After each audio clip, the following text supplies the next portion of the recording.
Okay, this is the second part to chapter 2 of the Watsons Go to Birmingham. Yesterday we left off with the first thing that Kenny considered wrong with him was that he was a really good reader and that the kids teased him for being smart. And now we're going to learn what the second thing that he got teased about. Okay, so we're going to start right here today with this. The other thing that people would have teased me a lot more about if it hadn't been for Byron was my eye. Mama said it wasn't important, that I was a real handsome little boy, but ever since I'd been born, one of my eyeballs had been kind of lazy. That means instead of looking where I tell it to look, it wanted to rest in the corner of my eye next to my nose. I'd done lots of things to make it better, but none of them worked. I'd done exercises where I had to look that way, then this way, then that way, up and down and up. But when I went to look in the mirror, the eye still went back to its corner. I'd worn a patch on my other eye to make the lazy one work, but that didn't do anything either. It was fun to play like I was a pirate for a while, but that got boring. Finally, Byron gave me some good advice. He noticed that when I talked to people, I squinched my lazy eye kind of shut, or that I put my hand on my face to cover it. I only did this because it got hard to talk to someone when they were staring at your eye instead of listening to what you had to say. Look, man, he told me, if you don't want people to look at your messed up eye, you just got to do this. Byron made me stand still and look straight ahead. Then he stood on my side and told me to look at him. I turned my head to look. Nah, man, just keep your head straight and look at me sideways. I did it. See, you ain't cockeyed no more. Your eyes is straight as an arrow now. I went to the bathroom, stood on the toilet, and leaned over to look in the mirror sideways. And Byron was right. I couldn't help smiling. Mama was right too. I was a kind of handsome little guy when I looked at myself sideways, and both eyes were pointing in the same direction. Even though my older brother was Clark Elementary School's god, that didn't mean I never got teased or beat up at all. I still had to fight a lot, and still got called Cockeye Kenny, and I still had people stare at my eye, and I still had to watch when they made their eyes go crossed when they were teasing me. It seemed like one of these things happened to me every day. But if it hadn't been for Byron, I knew they'd have happened a whole lot more. That's why I was kind of nervous about what was going to happen if Byron ever got out of 6th grade and went to junior high school before I caught up to him. That's why I was going to send off for that book, Learn Karate in 3 weeks. That was in the back of my comic books.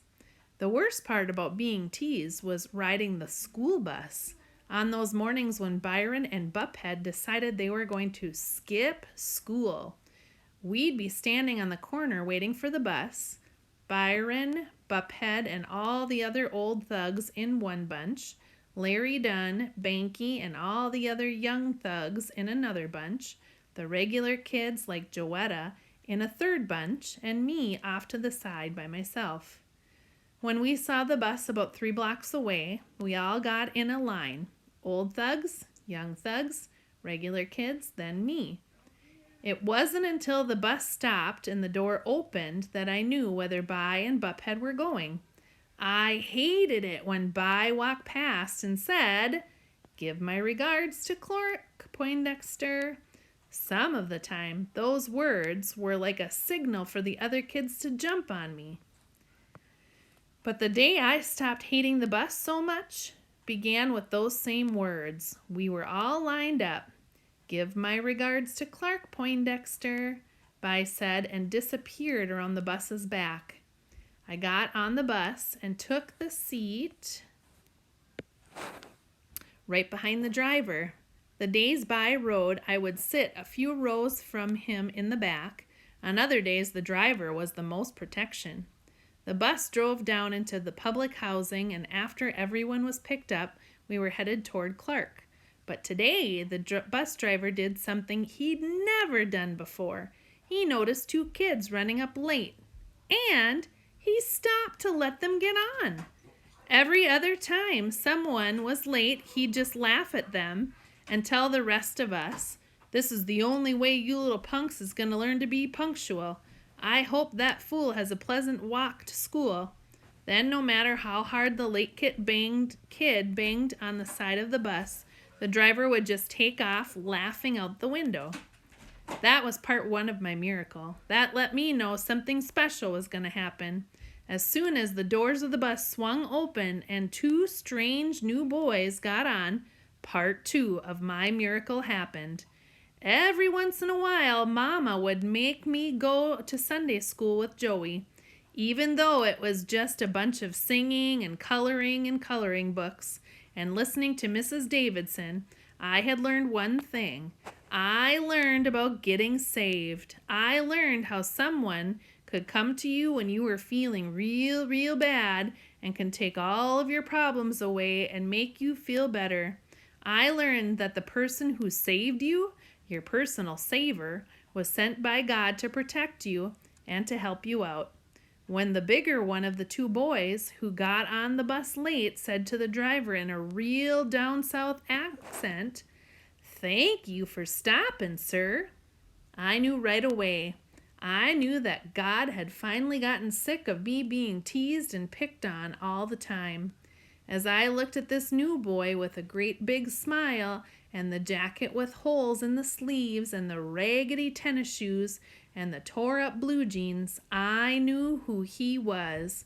Maybe he didn't live 1,000,000 years ago, and maybe he didn't have a beard and long hair, and maybe he wasn't born under a star, but I knew anyway. I knew God had finally sent me some help. I knew God had finally sent me my personal saver.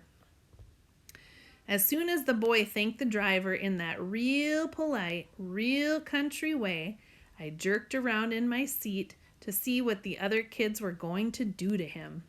Whenever someone new started coming to Clark, most of the kids took some time to see what he was like.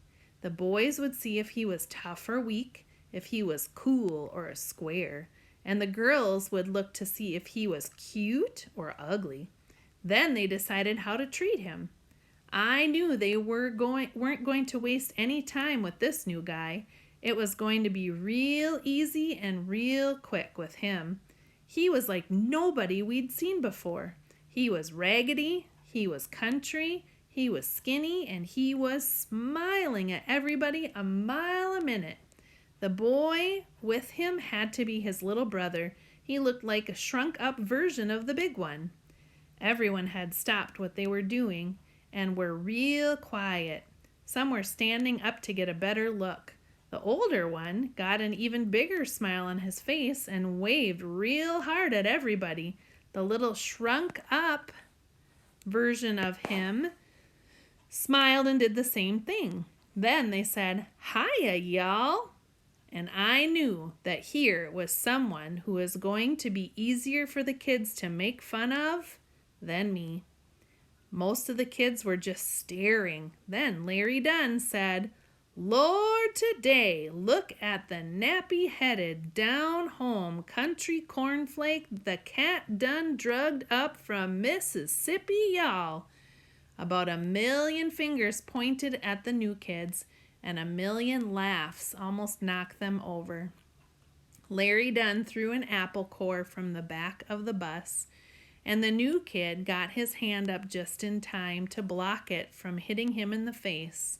Little bits of apple exploded all over the kid, his brother, and me. The other kids went wild laughing and saying to each other, "Hiya, y'all."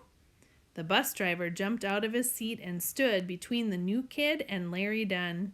You see how you kids is? This boy shows some manners and some respect, and y'all want to attack him. That's why nan one of y'all's ever gonna be nothing."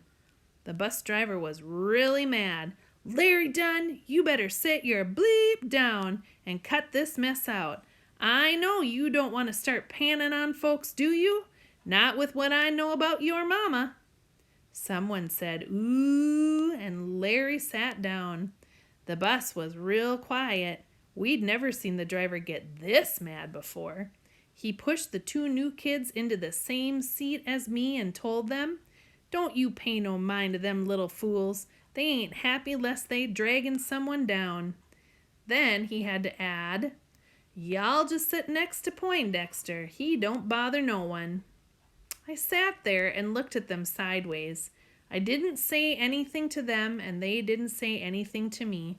But I was kind of surprised that God would send a savior to me in such raggedy